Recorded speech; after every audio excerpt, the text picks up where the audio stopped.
Assalamualaikum warahmatullahi wabarakatuh. Perkenalkan, nama saya Muntawali dari kelas PJKRD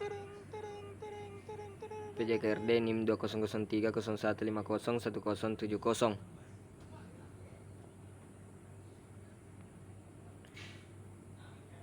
Latihan dapat didefinisikan sebagai suatu partisipasi yang sistematis dengan tujuan untuk menentukan kapasitas fungsional dalam bidang olahraga. Tujuan terakhir latihan adalah mempertinggi penampilan olahraga. Dapat dikatakan bahwa metode latihan adalah suatu cara yang sistematis, yang terencana, yang berfungsi sebagai alat untuk meningkatkan fungsi fisiologis, psikologis, dan keterampilan gerak. Dalam proses belajar mengajar, ketetapan belajar metode merupakan salah satu faktor penentu capaian tujuan. Metode merupakan suatu cara atau prosedur pengajaran yang terpilih untuk mencapai tujuan. Metode latihan bagian adalah salah satu cara pengorganisasian dalam bahan pengajar dengan menitik berat pada penyajian elemen-elemen dari bahan pelajaran.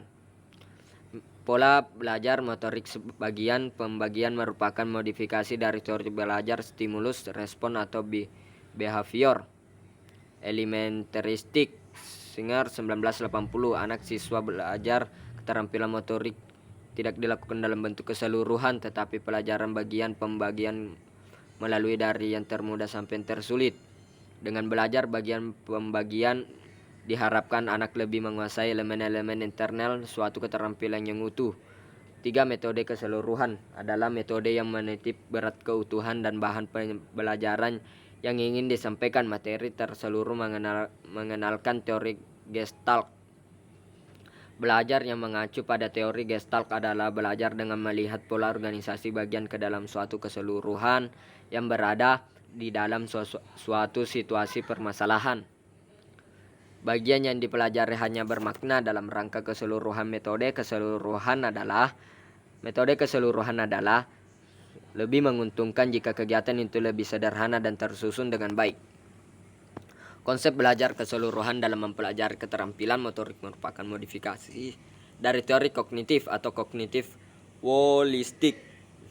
Dasar teori ini adalah siswa mengorganisasi respon atau persepsinya ke dalam pola atau bentuk keseluruhan dan pemecahan masalah menggunakan insting.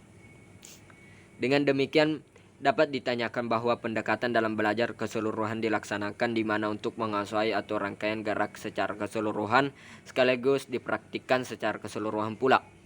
Mindset praktif. Peraturan giliran dalam latihan merupakan salah satu faktor yang penting. Hal yang ini menyangkut peningkatan penguasaan gerak.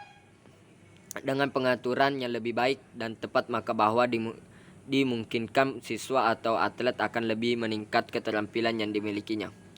Mixed practice adalah prinsip pengaturan giliran dalam latihan, di mana dengan model ini setiap atlet diberi instruksi mempraktekkan secara terus-menerus selama waktu latihan. Contoh, seorang petenis sedang latihan dengan program harus melakukan servis tanpa selang istirahat. Distributed practice adalah prinsip pengaturan giliran dalam latihan, di mana diadakan pengaturan waktu untuk latihan dengan waktu untuk istirahat secara berseling-seling.